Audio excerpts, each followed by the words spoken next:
God calling me? So you want a sign that God is really calling you. But He has given everything that you need. Ngokuphelela kwasezulwini okusho yonke into yakho seyikilombono. Into ebaleke nenamandla ukuthi bona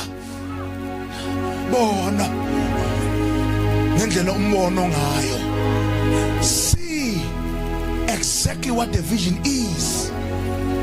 Then impilo yakho yonke isidepende kulento. Are we together endlini? Are we together bazalwane? My message iyafuna kancane ukuphazamiseka because of isikhathi ngeke singivumele ngale ndlela ngifuna ukubeka khona. But ngebamba I am saying to you, the God esikhuluma ngaye mayizokwenza izinto zakhe ezinkulu ukhangela umuntu ungabalekanga. Mayizokwenza nje into ezinkulu. Hayi wena mawuzokwenza into ezinkulu. Ngisho mina uNkulunkulu ngoba wena ukungayiboni ukuthi ungazenza into ezinkulu. Hayi angithi wena ukungayiboni unamandla wena. Kuke kuthi kubalwa abantu abaphumelelayo uvela uthi ncimi usho kuwe. Angithi wena ukuthi uyibuka nje useless but izulu alikubona unjalo. Angithi kuyakwazi ukuthi wena uyibona uyile shape kamtholi ngoba ukakufaka umtholi ipende yomgwaliso uyibona na unesichitho bese uhamba uphetha ngayo leyo nto uthi ayikho into yami ngoba uyipicture uyipaint shaba ye enemy. Here allow me to tell you the truth. The God mayizosebenza ngawe ukufuna ukulesa stage la khona ingekho into right. Nawe so uvuma ukuthi akekho kulelizwe ongayenza into right. uNkulunkulu isandla sakhe singehlanga. Oh my God. Isandla sakhe singehlanga sesa kimi. Kufuneka la khona kwanawe usuphelelwe amandla ukuthi ubani phakathi kwabantu abakhona ehlale nefamily ngisho ecaweni sometimes kuyafuneka ukuthi ungambuki umuntu usubuka umbono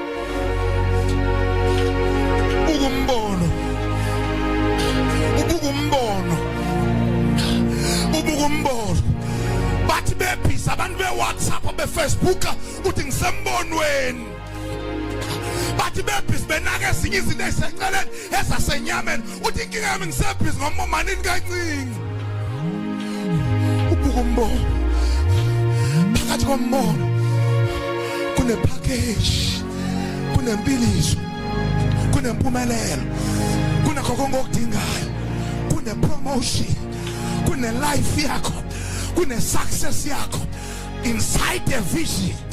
David uthi ngangingelutho ngangingabalwa kodwa umbono wayikhipha yonke into esemfihlakalweni wayibeka obala njoba nidideka angisadideki ngawukholelwa umbono engawubonayo soke wena njoba ungakawukholelwa ngicacisela wena ukuthi kunamandla kunempumelelo ebekwa phakathi kombono.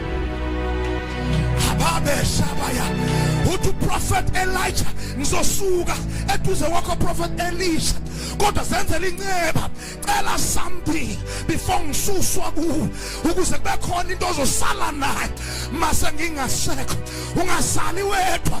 Uthi prophet Elisha my father nginombono walento phakathi kwakho sayiphakathi kwami and mayisiphakathi kwami angisafuni ukuyibona isinging in one part.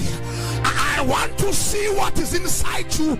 Ibe double mayisiphakathi kwami waba nombono wento engabonwa waba nombono wento engabonwa wayibona umfana elebashaya wabona mfana kwaze wadideka umaster wathi mfana engabe unyanisile na ukuthi ufuna lento wathi ucela into enzima mayithi ucela into enzima ukuthi ayibonwa abantu aba-ordinary mama elebaspa ayibonwa abantu abanormal ayibonwa abantu abasenyameni. Manje ucela into enzima. He thought umfana usasenyameni akakakhulu. He thought umfana usakhuliswa. Kanti umfana is already mature phaya. He's already mature. Usaphakeme kwi-level yabantu, usasukile kwi-level yeinto zasenyameni. Useready ukudla umbono. If I die, I die. Iphakathi kombono. If I lose, I lose. But ngiphakathi kombono. The Bible says wathi umfana ngifuna le ohamba nayo. Engathi uElijah mayithi mfana awuzuyifumana inzima. Uthi ngicabanga ukuthi wena mfana ukakhu kanti umfana uthi ngikhulile. Kunabantu othi babona bephakathi kombono mase behleli ingxaki bafuna igiyeli yemuva. Kanti bese bakhona abantu bathi ngibonile into engiyibonile iyasebenza. Makukhona ama challenge ababuka inyama babuka umbono. Makukhona ama challenge ababuka into engasebenzi babuka into esebenzayo. Makukhona ama challenge ababuka i-challenges babuka i-victory ngapha kwama challenges. Babuka ngapha yakwento e-challenge abantu engathi bengaphinda ngisho if uzosetshenziswa uNkulunkulu ukudinga ungenile kwimeko. Le meko songena kuyo ilapho khona wena na uzoba ne-appointment. Haba ilapho khona wena uzoba ne-appointment yokudibana kwakho nombono wasezulwini. Akekho umuntu onormal ongaba abnormal engazange adibane nombono. Maki mina kunenkinga okuphako ukube phakathi kwayo noma kunenkinga okube phakathi kwayo utho nengxaki awusafakwa amadimo awusafakwa umtho awusafakwa amagqwirha uthi nginombono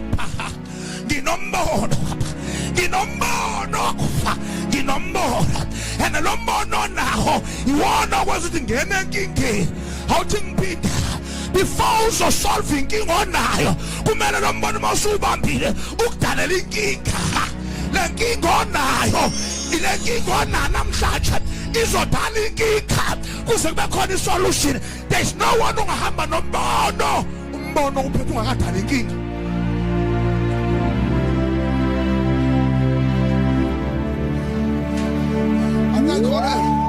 Let me shock you the truth. Let me shock you with this truth. A man and a woman also sayiso uNkulunkulu ulandwa esenkingeni. Angithi siyavuma ngene everyone osindiswa namhlanje walandwa ekuphi esenkingeni. If wena weze ekhaya ku rich kuna zonke izinto inkinga izoyibona izoqala iqalisa ukuthi usula phakathi kombono. Because there is no one ongaclaim amabhost ngoNkulunkulu athi uyamaza athi ngoNkulunkulu. Oh kanti awukakayazi inkinga olandwe kuyo. Awuthi ngisho kanje na le nkinga olandwe kuyo uzolandwa kuyo uzofakwa kuyo.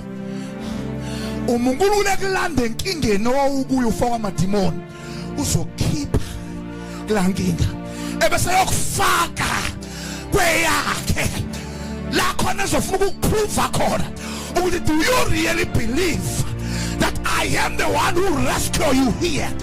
Allow me to tell you that there is a first and a second step of walking with God.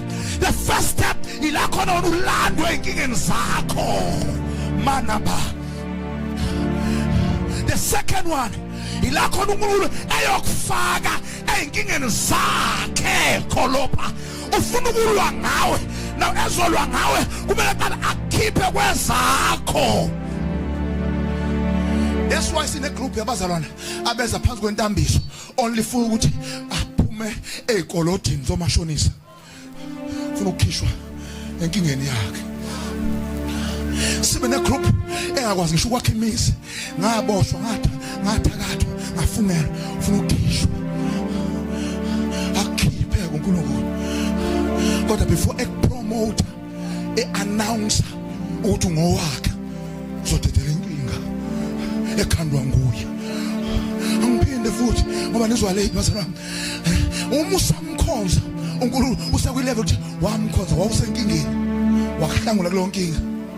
Stage number 1 of your Christianity life. Maye kukhipha kule nkinga kunenkinga enye azokufaka kuyo. Thina baya nesibona sisenkingeni nehleke anazi ukuthi akusena umthuli, akusena udevil, akusona abathakathi. Ubani umthakathi ongaba neyeza lokuloya the kind of a person I am? Who is the demon elentambiso yokubamba the kind of a person I am? The kind of a trouble I am. Akusayona ingxaki kamthuli sekuyingxaki kaNkulunkulu. Remember I told you that we are entering into a new dimension whereby uNoah walanda wangena emkhumbini nefamily yakhe wayezinkulu akuphelelanga wathi nawo sekushoda into yodwa hamba olanda zonke izilwanyana. Do you remember ukuthi akusiyona izilwanyana ezadicide ukuya kuNoah zawumchallenge ngithi ekhumuleni njalo but kwaba uNoah owamemeza ngevoice enkulu wathi you hamba ndini woza nomkakho, you lion woza nomkakho, wathi you elephant woza nomkakho, nawe nina mamba cobra unawe nhlwathi ogwinya abantu woza nomkakho. Ngathi ngiyayizwa inyoka ithi halala ngathola ichance. Genesis chapter number 3 verse number 16, when God declared a statement esithi umuntu abona inyoka uzoshaya inhloko, kana inyoka mayibona umuntu izoshaya unyawo lakhe. Now inyoka ngathi ithola opportunity uthi hey mina no Noah we are one place emkhumbini and ngizomsobozela ngizomswalowa ngizomgwinya ngizomimilita. Kanti ayibuzanga elangeni kwakuba lapha emkhumbini ukhona ngefavor yami ulapha ngefavor yami. Awukwazi ungikha ngoba wena uphansi ngefavor yami ukuthi ungabhujiswa ngaphandle. Yikhukhula uNkulunkulu azoqeda ngazo umhlaba. So ulapha you have to obey. Ingakho ngizosho kanje kuwe, if you walk with this anointing uzodlula ku stage number 1 sokukhishwa enkingeni ungena ku stage number 2 if usazosetshenziswa uJehova. Hear me very well. Mawusuzose hayi mawusazoyisebenzela ngithi mawusazosetshenziswa uJehova he will put you in trouble. Those troubles the mina promotion yako isuka from ekumameleni uNkulunkulu ethetha not udevil ethetha. Uyidlulile test. From the beginning the original plan of God it was for umuntu abuse njengoNkulunkulu. I don't know uyayizwa ngisho for umuntu abuse njengobani njengoNkulunkulu. Hayi ubuse half, hayi ubuse kodwa, hayi ubuse kancinci, ubuse temporary, ubuse permanent. But for you to ubuse permanent kumele uqale udlule ku stage number 1. Sokusaba ingxaki ezenziwa umthuli ezenziwa umuntu. I don't know mhlawumbe ngiyabreaka kuwe kodwa believe me there is no one in this planet earth ongidala ingxaki. This one I have discovered the kind of anointing I'm carrying. Let me shock you. Let me confirm it here in the scripture quickly before we close. In verse number 19 he says I am the one obonise umprofeti umbono for umuntu engizomphakamisa. Now verse number 21 bese uNkulunkulu this person zombamba uthi I will steady him, I will make him strong. Verse 21, let me repeat again. Uthi lo muntu engizosebenza ngayo which is uDavid after ngimlanda kwi common family uthi I will steady him. I am the one ozomenza ame. I will steady him. Secondly, I will make him after ngimenze wami, I will make him strong. I will make him strong. There are times like khona ngizwa amandla ngathi anginawo okubhekana nento ephambi kwami But out of the blue, out of nowhere, kubuye isivunguvungu samandla singenze ngibe strong. Ngithi bengingazi ngizophendula ngithini ngiphakathi kwemeko. Same time, I still remember when I was called to the meeting, leadership. I did not know how to answer because everyone here has got his sayings. I was the only one who has ngizofika because everyone unento yakhe bonke banegaxa zabo abangibhadele zona.